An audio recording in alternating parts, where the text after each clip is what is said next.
சுவையில் சமரசம் இல்லை. ஆரோக்கியத்தில் என்றுமே அக்கறை காட்டும் SVS வழங்குகிறது கேப்பை மாவு மற்றும் கம்பு மாவு.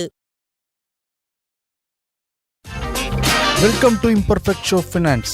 இன்னைக்கு மார்க்கெட் நிலவரத்தை பார்த்தரலாம். 156 புள்ளிகள் சரிஞ்சு 24,680 முடிவடைஞ்சிருக்கு. சென்செக்ஸை பொறுத்த வரைக்கும் 572 புள்ளிகள் சரிஞ்சு 80,891 நிறைவடைஞ்சிருக்கு. வாங்க இன்னைக்கு IPS ஃபினான்ஸ் உடைய ஹீரோ நாகப்பன் சார்கிட்டையும் பேச போறோம். ஓப்பனிங் பில்லுடைய ஹீரோ ரெஜித் தாமஸ் சார் கூடயும் பேச போறோம். சார் வணக்கம். வணக்கம் சிபி. எஸ் சார், நீங்க சொன்ன மாதிரியே ஒரு 156 புள்ளிகள் வாரம் முதல் நாளே வந்து இறங்கியிருக்கு. எப்படி சார் இது பாக்குறீங்க?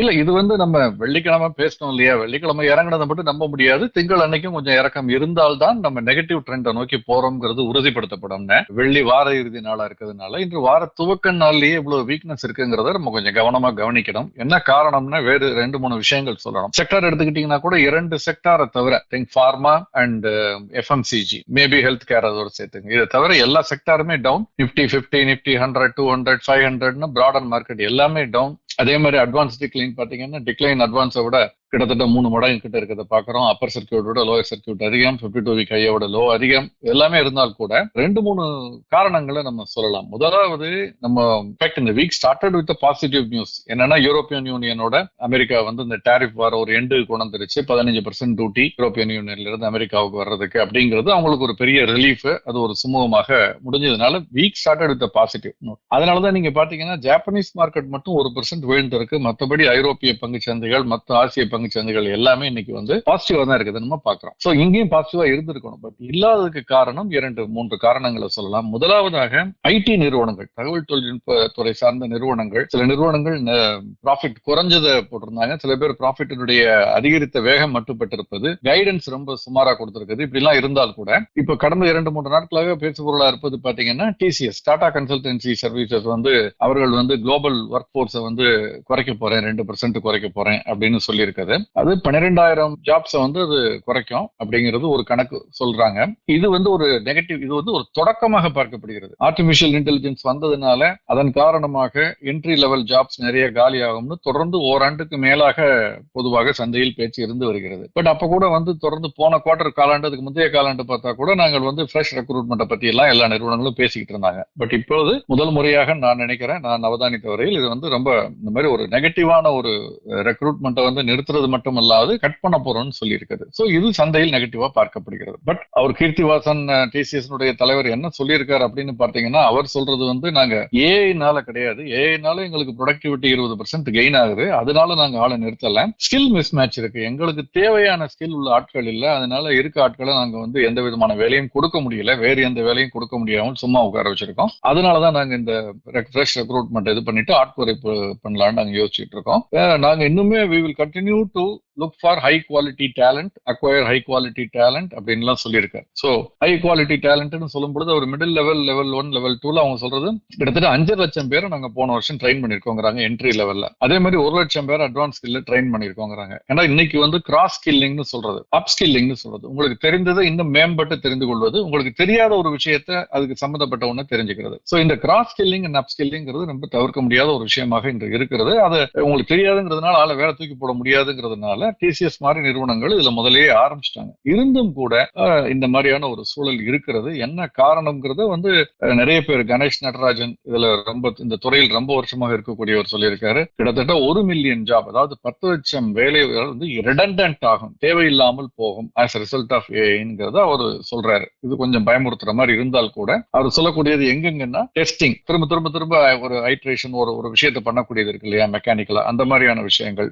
டாக்குமெண்டேஷன், பேசிக் டாக்குமெண்டேஷன், அதே மாதிரி நம்ம ப்ரோக்ராமிங், இந்த மாதிரியான சில ஏரியாஸ்ல அது இருக்கும். அதே சமயத்துல அவரே என்ன சொல்றாருன்னா, there will be several more roles will be created simultaneouslyங்கிறார். புதிதான வேலை வாய்ப்புகளும் உருவாகும் அப்படிங்கிறார். சோ இதெல்லாம் சொன்னா கூட இன்னைக்கு தேதிக்கு என்ன, சந்தையை பொறுத்தவரை இது நெகட்டிவான ஒரு செய்தியாக பார்க்கப்படுகிறது. அது தொடர்ந்து அந்த உங்களுடைய செயல்பாடுகள், உங்களுடைய நிதி செயல்பாடுகள், குவார்டர்லி ரிசல்ட்ஸ் அவ்வளவு பிரமாதமா இல்லைன்னு உடனே ஐடி துறை சார்ந்த பங்குகள் ஆரம்பிச்சது இன்னைக்கு பரவலாக இருக்கிறத பாக்குறோம். ரெண்டாவது, இந்த டாரிஃப் ஒரு முடிவுக்கு வராமல் இருக்கிறது. இந்தியாவை பொறுத்த வரைக்கும் இன்னும் டெட்லைன் நெருங்கி கொண்டிருக்கு, ஓரிரு நாட்களே இருக்கு. அமெரிக்காவினுடைய காமர்ஸ் செக்ரட்டரி இன்னைக்கு ஸ்பெசிபிக்கா இப்ப மதியத்திற்கு இப்ப சொல்லியிருக்காரு, நாங்க ஆகஸ்ட் 1ங்கிற அந்த டெட்லைனை தள்ளி போட போவதில்லை. ஏன்னா முன்னால முன்னால வந்து சொன்னாங்க ஜூன் ஜூலைன்னு சொல்லிட்டு இருந்தாங்க, தள்ளி போட்டாங்க. இந்த முறை தள்ளி போட போவதில்லை, எல்லாமே எஃபெக்ட் வந்துரும். ஆனால் அதற்கு பிறகு கூட நாங்கள் அந்த இதுல வந்து பேரம் பேசுவதற்கு நெகோசியேட் பண்றதுக்கு தயாராக இருக்கிறோம் அப்படின்னு சொல்லியிருக்காரு. சோ இது ஒரு அந்த அன்சர்டனிட்டி ஒரு விஷயம். சந்தை முடிவடைந்த பிறகு வந்த ஒரு புள்ளி விவரம், இதை சந்தை முன்கூட்டியே ஊகித்திருக்கலாம்னு நான் நினைக்கிறேன். என்னன்னா, இண்டெக்ஸ் ஆஃப் இண்டஸ்ட்ரியல் ப்ரொடக்ஷன், தொழில் உற்பத்தி குறியீடு ஜூன் மாதத்திற்கானது வெளியாக இருக்கு. இது மே மாசம் 1.9% இருந்தது. அது ரிவைஸ் நம்பர்னு வச்சுக்கோங்களேன். சொன்ன முன்பே சொன்ன முதல்ல ஒரு எஸ்டிமேட் தான் கொடுப்பாங்க, அப்புறம் ரிவைஸ். சோ மே மாதம் வந்து 1.9% இருந்த தொழில் உற்பத்தி குறியீடு, வளர்ச்சிக்கான குறியீடு இப்போ 1.5% சொல்லியிருக்காங்க. இது கடந்த 10 மாதங்கள்ல இல்லாத அளவுக்கு லோ. அது மட்டுமல்ல, அடுத்ததா இன்னொரு விஷயமும் அதுல கூடுதலான தகவல், கடந்த 5 ஆண்டுகளில் இல்லாத அளவுக்கு குறைந்த பட்சமாக இந்த எண்ணிக்கை இருக்கிறதுங்கிறது என்னன்னா, முதல் காலாண்டு 2025-26 இந்த ஆண்டு நடப்பாண்டில் வந்து ஏப்ரல் மாதம் 2025 துவங்கி ஜூன் மாதம் முடிவடைந்த இந்த 3 மாதங்களில் இருக்கக்கூடிய தொழில் வளர்ச்சி அப்படிங்கிறது, இண்டெக்ஸ் ஆஃப் இண்டஸ்ட்ரியல் ப்ரொடக்ஷன் அவுட்புட்ங்கிறது 2% அப்படிங்கிறது, இது வந்து 5 ஆண்டுகளில் இல்லாத அளவு குறைந்தது அப்படின்னு சொல்லியிருக்காங்க. சோ இது கோர் செக்டார், குறிப்பாக கோர் செக்டாருடைய growth வந்து 1.3% அப்படின்னு இருக்குது. சென்ற ஆண்டு இதே காலகட்டத்தில் 6.3% இருந்தது. சோ இதுல மெயினா கோல் உற்பத்தி, அது வந்து 5 ஆண்டுகளில் இல்லாத அளவுக்கு குறைந்திருக்கிறத பாக்குறோம். மின்சாரம், அந்த துறை, இப்படி எல்லாம் பல விஷயங்கள் இருக்கு. பட் ஸ்டீல் எக்ஸ்பேண்ட் ஆனா கூட 7% எக்ஸ்பேண்ட் ஆனா கூட போன வருஷம் 8.3% அப்படின்றத பாக்குறோம். சோ இப்படி மிக்சடான ஒரு நெகட்டிவ் நியூஸ், 2-3 செய்திகள் சேர்ந்து கொள்ள சந்தையும் ஏற்கனவே வந்து தடுமாறி கொண்டிருந்தது. அந்த 27,100ங்கிறதுல ஒரு கரெக்ஷனை எதிர்பார்த்து. சோ இன்னைக்கு கரெக்ஷன் இருந்தா நான் பாக்குறேன். இந்த மார்க்கெட் அப்படி இருக்கு. கமாடிட்டி மார்க்கெட் எப்படிங்க சார் இருக்கு? கமாடிட்டிஸ்ல மேஜரான ஒரு சேஞ்சஸ் எதுவும் கிடையாது. எக்ஸப்ட் க்ரூட் ஆயில் மட்டும் 1%க்கு மேல ஏறி இருக்கு. 5723 ஆகஸ்ட் மந்த் கான்ட்ராக்ட் MCXல. இன்டர்நேஷனல் மார்க்கெட்லயுமே வந்து க்ரூட் வந்து ஒரு ஸ்லைட் அப்டிக் இருக்கு, 1%க்கு மேல ஏறி இருக்கு. பட் $66 கீழே தான் இருக்கு. பட் கோல்டும் சில்வரும் மேஜர் மூவ்மெண்ட் எதுவுமே கிடையாது. சில்வர் $38 கிட்ட தான் இருக்கு. கோல்டு வந்து $3333 கிட்ட இருக்கு. மேஜர் சேஞ்சஸ் எதுவும் கிடையாது. உள்ளூர் சந்தையிலுமே பெரிய ஏற்ற இறக்கங்கள் இல்லாமல் MCXல வணிகம் நடந்துகிட்டு இருக்கு. 1,13,000 கிட்ட இருக்கு செப்டம்பர் மாத ஒப்பந்தம். வெள்ளி தங்கம் 98,000 கிட்ட இருக்கு ஆகஸ்ட் மாத ஒப்பந்தம். சோ மேஜர் சேஞ்சஸ் இல்ல. கரன்சி மட்டும் ஒரு சின்ன அப்டிக் இருக்கிறத பாக்குறோம். அது டாலர் இண்டெக்ஸ் 98 தாண்டி இருக்கிறது. 98 தாண்டி 98.25 கிட்டத்தட்ட 0.5% ஏற்றத்துல இருக்கிறத பாக்குறோம். அதுதான் இங்கேயும் பாத்தீங்கன்னா ஒரு 11 பைசா அதிகரித்து $86.67 தாண்டி இருக்கு இப்போ. சோ இது கொஞ்சம் matter of concern for India அப்படின்னு நம்ம கணக்கில் எடுத்துக்கணும். அதே மாதிரி யூரோப்பியன் யூனியன் கூட டீல் முடிச்சிருக்காரு சார் ட்ரம்ப். ஆமா, அது எந்த வகையில சார் நம்ம மார்க்கெட்டுக்கு பயனுள்ளதா இருக்கும், இல்ல அவங்க மார்க்கெட்டுக்கு பயனுள்ளதா இருக்கும்? இல்ல, அது நிச்சயமா வந்து ஒரு பாசிட்டிவ் சைன் 2 விதத்துல. ஒன்று, ஓகே, யுஎஸ் வந்து தே மீன் பிசினஸ், சும்மா தகராறு பண்ணிக்கிட்டே இல்ல, ஒரு சுமூகமான ஒரு முடிவை எட்டுவதற்கு அதை நோக்கி நகர்கிறார்கள் அப்படிங்கிறது ஒரு நல்ல விஷயம். அந்த விதத்துல இந்தியாவுக்கும் அது ஒரு பாசிட்டிவான விஷயமா தான் நம்ம. ஓகேங்க சார். இன்னைக்கு சர்வதேச அளவுல மார்க்கெட் எப்படிங்க சார் இருந்தது? இன்டர்நேஷனல் மார்க்கெட், ஜாப்பனீஸ் மார்க்கெட் மட்டும் இன்னைக்கு வந்து பாத்தீங்கன்னா ஒரு 1%க்கு மேல வீழ்ச்சியை சந்தித்திருந்தது. பட் அதை தவிர பிரான்ஸ், ஜெர்மனி, இட்டலி, இந்த மார்க்கெட் எல்லாமே இன்னைக்கு ஏற்றத்துல தான். அந்த யூரோப்பியன் யூனியன் அந்த ஒப்பந்தத்தின் காரணமாக அமெரிக்க பங்குச்சந்தை கூட முன்பேற வணிகத்துல பாத்தீங்கன்னா US 500, US 30, US 100 இந்த குறியீடுகள் எல்லாமே ஒரு சிறிய ஏற்றத்துல தான் இருக்கிறத நான் பாக்குறேன். Q1 ரிசல்ட்ஸ் தான் வந்திருக்குங்களா சார் இந்த கம்பெனிகளோடது?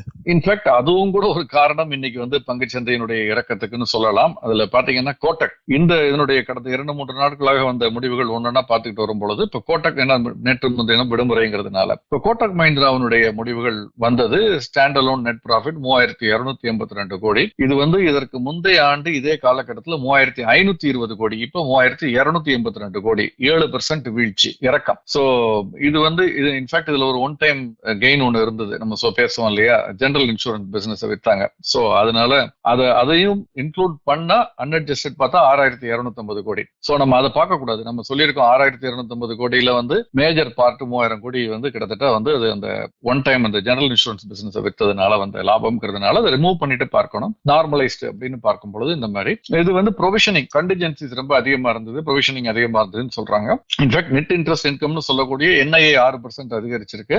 நிம்னு சொல்லக்கூடிய நெட் இன்ட்ரெஸ்ட் மார்ஜின் ஸ்ட்ராங்கா 4.65 இருக்கு. பட் ப்ரொவிஷனிங் அதிகமா இருந்ததன் காரணமாக இருக்கு. இதனால அந்த பங்கினுடைய விலை இன்னைக்கு 7.5% கிட்ட வீழ்ச்சியை சந்தித்தது. 2 குறியீடுகளில், அதாவது இந்த குறியீடுகளில் முன்னணி குறியீடுகள் சென்செக்ஸ்ல இருக்கக்கூடிய ஒரு பங்காக இது இருக்கிறதுனால 158 ரூபாய் அது இறங்குனுச்சு. 2000 ரூபாய்க்கு கீழே நீண்ட நடு நாட்களுக்கு பிறகு வந்திருக்கு. 1966 ரூபாயை ஒட்டி முடிவடைஞ்சிருக்கு. இந்த 7.5% வீழ்ச்சியும் கூட இன்னைக்கு சென்செக்ஸ் வீழ்ச்சியை வீழ்ந்ததுக்கு ஒரு காரணம். இதை தவிர பாரத் எலக்ட்ரானிக்ஸ் அதனுடைய முடிவுகள் வெளியாயிருக்கு. நிகர லாபம் 23% அதிகரிச்சு 970 கோடி. அஜந்தா பார்மா அவங்களுடைய நிகர லாபம் 4% அதிகரிச்சிருக்கு.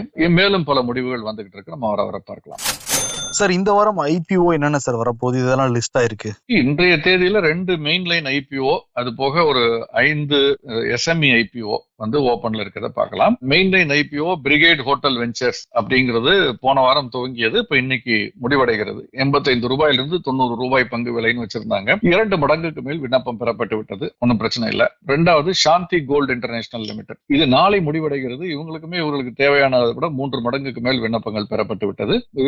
எஸ்எம்இல வந்து பட்டேல் கெம் ஸ்பெஷாலிட்டிஸ், இது வந்து நாளை முடிவடைகிறது. இதுவும் 10 மடங்குக்கு மேல் விண்ணப்பம் பெறப்பட்டிருக்கிறது. அப்கோர்ஸ் அவங்களுக்கு தேவையான தொகை 59 கோடி தான். அன்லைக் இப்போ நீங்க பிரிகேட் எல்லாம் எடுத்துட்டு பாத்தீங்கன்னா 750 கோடி அவங்க எதிர்பார்க்கறாங்க மெயின் லைன்ல. சாந்தி கோல்டு எல்லாம் 360 கோடி, இது வெறும் 58 கோடி தான். அதே மாதிரி செல்லோராப் இண்டஸ்ட்ரி 30 கோடியை திரட்டுவதற்கு வந்திருக்கிறது. நாளை முடிவடைகிறது. 2.5 மடங்குக்கு மேல் விண்ணப்பங்கள் பெறப்பட்டு விட்டது. ஸ்ரீ ரெஃப்ரிஜரேஷன்ஸும் நாளை முடிவடையக்கூடிய ஒரு எஸ்எம்இ ஐபிஓ 117 கோடி திரட்ட வந்திருக்கிறாங்க. 10 மடங்குக்கு மேல் விண்ணப்பம் பெறப்பட்டிருக்கிறது. உமியா மொபைல் லிமிடெட்ங்கிற இந்த நிறுவனம் மட்டும் உங்களுடைய இன்னைக்கு தான் துவங்கி இருக்கிறது. 30ஆம் தேதி முடிவடைகிறது. இன்னும் அதிக அளவுல விண்ணப்பங்கள் வரவில்லை. நாளை மறுநாள் பார்க்கலாம். ரெப்போனோ லிமிடெட்ங்கிற இன்னொரு நிறுவனம் எஸ்எம்இல, இவர்கள் தேர்த்த இருப்பது 26.68 கோடி. கிட்டத்தட்ட 2 மடங்கு உங்களுக்கு வந்து விண்ணப்பங்கள் 2 மடங்கு அருகாமையில் கிடைச்சிருக்கு. நாளை மறுநாள் முடிவடைகிறது. இதை பார்க்கலாம். இன்னைக்கு பட்டியலிடப்பட்ட நிறுவனங்கள் அப்படின்னு பாத்தீங்கன்னா பங்கு சந்தையில் புதிதாக பட்டியலிடப்பட்ட நிறுவனங்கள்னு பார்த்தா 2. ஸ்வஸ்திகா கேஸ்டல் ஐபிஓ, இது வந்து இன்னைக்கு பட்டியலிடப்பட்டது. இஷ்யூ பிரைஸ் 65, முடிவடையும் பொழுது 68 ரூபாயில இருந்தது. சாவி இன்ஃப்ரா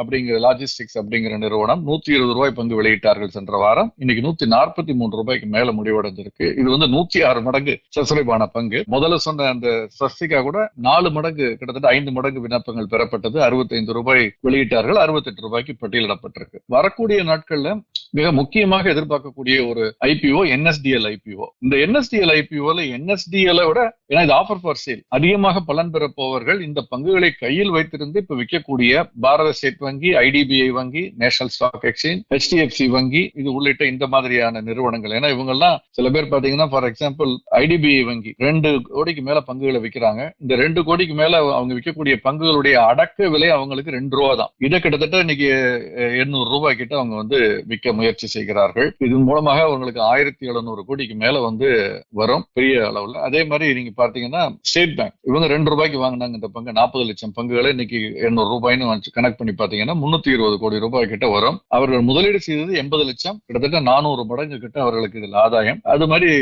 என்எஸ்சியும் விற்கிறாங்க. இன்னும் சூட்டின்னு சொல்லக்கூடிய specified undertaking of unit trust of India விற்கிறாங்க.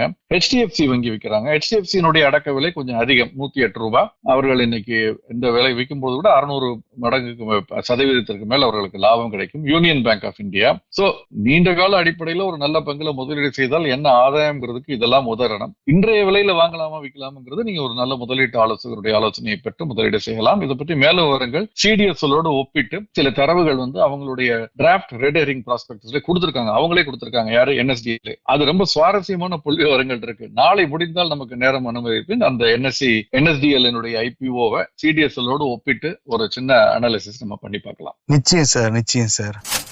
சார், அதே மாதிரி இன்னைக்கு வாரத்துடைய தொடக்க தினம். ஓப்பனிங் பில்ல ரெஜித் தாமஸ் சார் கலக்கிட்டு இருக்காரு. அவர் வந்து இந்த வாரத்துடைய சப்போர்ட் ரெசிஸ்டன்ஸ் லெவல் எப்படி இருக்கு அப்படிங்கறத பத்தி நம்ம கூட ஷேர் பண்ணிருக்காரு நம்ம IPS ஃபினான்ஸ் நேயர்களுக்காக. உங்க அனுமதியோட அந்த ரெக்கார்டிங் நான் போடுறேன் சார். நிச்சயமா நானும் கேட்கறதுக்கு ஆவலா இருக்கேன் சார். வணக்கம். வணக்கம் சிவி சார். இந்த வாரம் வந்து சப்போர்ட் ரெசிஸ்டன்ஸ் எப்படி சார் இருக்கும்? இந்த வாரம் ஆல்ரெடி நம்ம சில குரூஷியல் சப்போர்ட் லெவல்ஸ் இன்றைக்கு முதல் ட்ரேடிங் நாள் அன்னைக்கு நம்ம தாண்டி கீழே வந்துட்டோம், இறக்கிட்டோம். ஸோ தற்போதைய நிலைமைக்கு வந்து 24,600 அப்படின்ற ஒரு குரூஷியல் சப்போர்ட் லெவல் மனதில் வைத்துக் கொள்ள வேண்டும். இங்க கொஞ்சம் வேல்யூ பையிங் வரக்கூடிய வாய்ப்புகள் அதிகமா இருக்கிறது. அண்ட் கொஞ்சம் ப்ரீவியஸ் ஹிஸ்டரியில இந்த 24,580 இருந்து 24,600 ஒரு குரூசியல் சப்போர்ட்டாக நமக்கு இருந்திருக்கிறது. அதனால தற்போதைய நிலைமைக்கு 24,600. ஆனால் அதை விட அந்த லெவலும் தாண்டி சந்தை வந்து இறங்கும் பட்சத்தில் ஐ திங்க் 24,300 to 24,450 அந்த ஒரு பேண்ட்வித்ல ஒரு சப்போர்ட் லெவல் இருக்கு. இந்த வாரம் அது ஒரு குரூசியல் சப்போர்ட்டாக இருக்கும் அப்படின்றத நம்ம மனதில் வைத்துக் கொள்ள முடியும். அதே சமயத்துல ரெசிஸ்டன்ஸ் அப்படின்றது தற்போதைய நிலைமைக்கு 24,870 24,870 to 24,900 அப்படின்ற ஒரு குரூசியல் ரெசிஸ்டன்ஸ் லெவல் வந்து தற்போதைய நிலைமைக்கு சந்தைக்கு ஒரு ரெசிஸ்டன்ஸ் ஆக இருக்கு. அப்ப 25,000 கூட தொட வாய்ப்பு இல்லைங்களா சார் இந்த வாரம்? இந்த வாரம் வந்து சிவி ஓவர்லோடட் வித் இன்ஃபர்மேஷன். இந்த வாரம் ஏகப்பட்ட டேட்டா வந்து வருகின்ற ஒரு சீசன் இது. இன்றைக்கு வந்து இன்ஃபேக்ட் இது சொல்ல கடமைப்பட்டிருக்கேன். இன்ஃபேக்ட் இன்றைய தினம் வந்து US சைனா ட்ரேட் டாக் ஸ்டாக்ஹோம்ல நடக்குது. 1. 2வது ஓபெக் உடைய மீட்டிங், அதாவது க்ரூட் கச்சா எண்ணெயுடைய அவுட்புட் எவ்வளவு செய்ய வேண்டும், அதோடைய விலை நிர்ணயிக்கக்கூடிய அந்த ஒரு கூட்டம் இன்றைய தினம் நடக்கிறது. ஸோ க்ரூடோடைய அவுட்புட் எப்படி இருக்கும், ஃபியூச்சர் அடுத்த 6 மாதத்துக்குள்ள டிமாண்ட் எப்படி இருக்கும்ன்றது 2வது. 3வது வந்து ஃபெட் ரிசர்வ், US உடைய ஃபெடரல் ரிசர்வ் உடைய அவங்களுடைய மீட்டிங் வந்து புதன்கிழமை இன்ட்ரெஸ்ட் ரேட் சேஞ்சஸ் செய்ய மாட்டாங்களா அப்படின்ற ஒரு எதிர்பார்ப்போட ஜிடிபி நம்பர்ஸும் சேர்ந்து புதன்கிழமை வருகிறது. இது எல்லாமே தாண்டி நாளைக்கு மறுநாள்ல இருந்து, அதாவது ஜூலை 30ஆம் தேதியிலிருந்து 29ஆம் தேதியிலிருந்து ஆகஸ்ட் 1 வரைக்கும் ஒரு 4 மெயின் போர்டு ஐபிஓ, ஒரு 6 MSME ஐபிஓ வந்து ஓபன் ஆகுது. Open and close. So 29th இருந்து ஆகஸ்ட் 1 வரைக்கும். So this will suck out a lot of liquidity. In fact, NSDL IPO கூட I think 29th or 30th open ஆகுது. So this will suck out a lot of liquidity. And finally, August 1 வந்து tariff உடைய deadline barrier சிபி. So US அது இந்தியாவுடைய deal வந்து அதுக்குள்ள வருமா வராதா எனக்கு தெரிஞ்சு வர்றது ரொம்ப கஷ்டம். பட் என்னிலும் காத்திருக்கலாம். பட் இவ்வளவு ஓவர்லோடட் டேட்டாவா இருக்கும்பொழுது அந்த மேல் நோக்கி செல்கின்ற அத்தனை நியூஸுமே பாசிட்டிவா வந்தால்தான் அந்த ஒரு ஊக்கம் வந்து சந்தைக்கு கிடைக்கும். குவார்டர்லி ரிசல்ட்ஸ் வந்து கொண்டிருக்கக்கூடிய சீசன் பெரிய அளவுல ஒரு ஊக்கத்தை அங்கிருந்து நமக்கு கிடைக்கவில்லை. ஸோ 25,000 தொழுகின்ற ஒரு பட்சம் ரொம்ப ஒரு எதிர்பார்ப்பு வந்து குறைவா தான் தற்போது நிலைமைக்கு இருக்குது. ஓகே, இப்ப இந்த கம்போடியா தாய்லாந்து வார் அதுவும் தாக்கத்தை ஏற்படுத்துமா சார் நம்ம சந்தையில? இல்ல சிபி, தற்போதைய நிலைமைக்கு அதுல பெரிய தாக்கத்தை வந்து நமக்கு எதிர்பார்க்க வேண்டாம் அப்படின்றதான் என்னோட வியூ. ஏன்னா மினிமம் டைரக்ட் இம்பாக்ட் தான் இருக்கும். முக்கியமா ஒரு குறிப்பிட்ட ஒரு சில செக்டர்ஸ் அப்படின்னு சொல்ல போகுமானால் ஆட்டோ செக்டர் நமக்கு பெருசா இந்த தாய்லாந்து கம்போடியா கிட்ட பெரிய அளவு டைரக்ட் ட்ரேட் வந்து எதுவுமே கிடையாது. பெரிய அளவுல எந்த ட்ரேடும் கிடையாது. ஸோ அவங்களுக்குள்ள நடக்கின்ற இந்த ஒரு பிரச்சனை வந்து நமக்கு ஒரு பெரிய அளவு பாதிப்பு வராது. ஆட்டோ செக்மெண்ட்டுக்கு ஒருவேளை பாதிப்பு வந்தால் அது சப்ளை செயின்னால அங்க இருந்து கொஞ்சம் பாதிப்பு வரலாம். அதே சமயத்துல பார்மசூட்டிகல்ஸ், ஏன்னா நம்ம இங்க இருந்து எக்ஸ்போர்ட் பண்ணக்கூடிய ட்ரக்ஸ் அண்ட் பார்மசூட்டிகல்ஸ் வந்து தாய்லாந்து ஒரு மார்க்கெட். ஸோ அது மட்டுமே இது வந்து தற்போதைய நிலைமைக்கு தற்போது இருக்கக்கூடிய லெவலுக்கு பெரிய அளவுல பாதிப்பு வராது. 3வது வந்து டூரிசம் அண்ட் ஏவியேஷன். இந்தியால இருந்து நிறைய மக்கள் வந்து தாய்லாந்து வந்து ஒரு டூரிசம் டெஸ்டினேஷனா பார்க்கக்கூடியது, கம்போடியா கூட டூரிசம் டெஸ்டினேஷனா பார்க்கக்கூடியது. ஸோ அந்த விதத்தில் ஒரு பாதிப்பை வருமே தவிர direct impact on equity market வந்து ரொம்ப லிமிடெட். அன்லெஸ் இது வந்து இன்னும் பெரிய அளவுல ஒரு வளர்ந்து இப்ப சைனா மாதிரி ஒரு பெரிய நாடுகள் வந்து இதுல இன்வால்வ் ஆனாலே ஒழிய இந்த ஸ்கர்மிஷ்னால இந்தியன் பங்கு சந்தைக்கு பெரிய அளவுல பாதிப்பே வர வாய்ப்புகள் கிடையாது. இப்ப இந்த இறக்கமான மார்க்கெட்ல எதுல சார் முதலீட்டாளர்கள் முதலீடு செய்யலாம்? எந்த துறையில அல்லது எந்த பங்குகள்ல? ஓகே, இது வந்து நம்ம மாறிக்கொண்டே இருக்கக்கூடிய ஒரு சந்தை சூழல். தற்போதைய நிலைமைக்கு ரிசல்ட்ஸ் வருகின்ற ஒரு சூழல். சோ போன வாரம் ஃபேவரட்ஸ் இந்த வாரம் ஃபேவரட்டா இருக்காது. இந்த வாரம் நீங்க எடுத்து பாத்தீங்கன்னா முக்கியமா டிஃபென்ஸ் அப்படின்ற ஸ்டாக்ஸ் வந்து பார்க்கலாம். ஏன்னா அந்த spill over from other Jio political tensions இப்போ தாய்லாந்து கம்போடியா இதுல எஸ்கலேட் ஆகுமா அப்படின்ற ஒரு டெய்ல்விண்ட்னால டிஃபென்ஸ் செக்டர்ல ஓரளவுக்கு கொஞ்சம் இன்ட்ரெஸ்ட் இருக்கக்கூடும். அது கொஞ்சம் ஒரு பவுன்ஸ் பேக் இருக்கும். 2வது ஆயில் அண்ட் கேஸ் கொஞ்சம் எதிர்பார்க்கலாம். ஐ திங்க் அந்த ஒரு ரிலையன்ஸ் மாதிரி கம்பெனிகளுக்கு ஒரு பெரிய அளவில் ஒரு கரெக்ஷன் நடந்து முடிந்திருக்க கூடும் அப்படின்ற ஒரு எதிர்பார்ப்பு சிபி. உறுதியாக சொல்ல முடியாது, தற்போதைய நிலைமைக்கு ஒரு எதிர்பார்ப்பு. ஸோ ஆயில் அண்ட் கேஸ் வந்து ஒரு பவுன்ஸ் பேக் இருக்கக்கூடும். பிளஸ் ஓபெக்கோட மீட்டிங்னால இந்த crude pricing, natural gas pricing, so இதெல்லாமே அந்த ஒரு செக்டரை ஒரு ஊக்கம் இல்ல ஒரு பாதிப்பு தருகின்ற பாசிபிலிட்டி இருக்கிறது. So definitely oil and gas. அதே போல ரியாலிட்டி செக்டர்ஸ், ஸோ கொஞ்சம் செலக்டிவ் ரியாலிட்டி பிளேயர்ஸோட ரிசல்ட்ஸ் வந்து சிறப்பா வந்திருக்கிறது. I think that is again going to ஒரு பூஸ்டர் தரலாம் இந்த வாரம். பவர் செக்டர் இந்த வாரம் கொஞ்சம் ஃபேவரபுளா இருக்கக்கூடும். அதே சமயத்துல பினான்சியல்ஸ் வந்து கொஞ்சம் கேர்ஃபுல்லா இருக்கணும். முக்கியமா பஜாஜோட ரிசல்ட்ஸ் கடந்த வாரம் வெளியிட்டதை பார்த்தோம். பட் அதே ரிசல்ட் சிறப்பா வந்தாலும் அவங்கள வந்து மீடியம் டேர்ம் ஸ்ட்ரெஸ், அதாவது loans recovery and medium term stress வந்து இருக்கக்கூடும் அப்படின்ற ஒரு வார்த்தை அந்த ரிசல்ட்ல சொல்லியிருக்காங்க. ஸோ பினான்சியல்ஸ் வந்து கொஞ்சம் கேர்ஃபுல்லா இந்த வாரத்துக்கு நம்ம வைத்திருக்க வேண்டும். நம்ம நோக்கம் வந்து கொஞ்சம் காஷியஸா இருக்க வேண்டும் பினான்சியல் செக்டர் மீது அப்படின்றத சொல்ல விருப்பப்படுறேன். சிபி, தேங்க்யூ சார், ரொம்ப நன்றி சார் உங்க நேரம் கொடுத்து இம்பர்ஃபெக்ட் ஷோ ஃபினான்ஸ்க்கு பேசுனதுக்காக. தேங்க்யூ சிபி. நீங்க சொல்லுங்க சார், சார் பேசுனதை கேட்டிருப்பீங்க, உங்க opinion sir. I totally agree with his views. அதாவது இந்த சப்போர்ட் லெவல்ங்கிறது இப்போ வந்து கொஞ்சம் இன்னும் கூட கீழே இறங்கி இருக்கிறது. அதுதான் நம்ம இன்னைக்கு முதல்ல பேசும்போது கூட பார்த்தோம். அந்த ரெசிஸ்டன்ஸ்ங்கிறது அந்த 25,100 ரொம்ப ஸ்ட்ராங்கா இருக்கு. 150 200 அது கூட போகுமான்னு தெரியல. ஆனால் சப்போர்ட் லெவல்ங்கிறது மீண்டும் இறங்க ஆரம்பித்திருக்கிறது.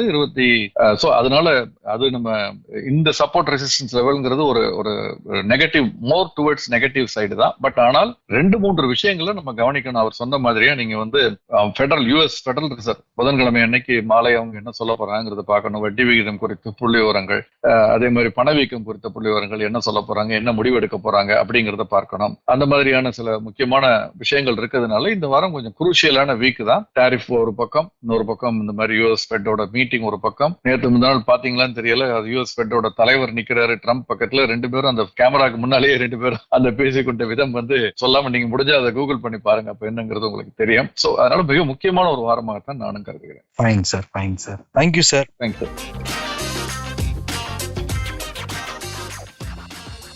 91 ஆண்டுகள் பாரம்பரியம், 5 தலைமுறைகளாக மக்களின் நம்பிக்கையை பெற்ற SVS. ஆரோக்கியமான காலை உணவுக்கு SVS வழங்கும் கேப்பை மாவு மற்றும் கம்பு மாவு. இன்றே கேட்டு வாங்குங்கள்.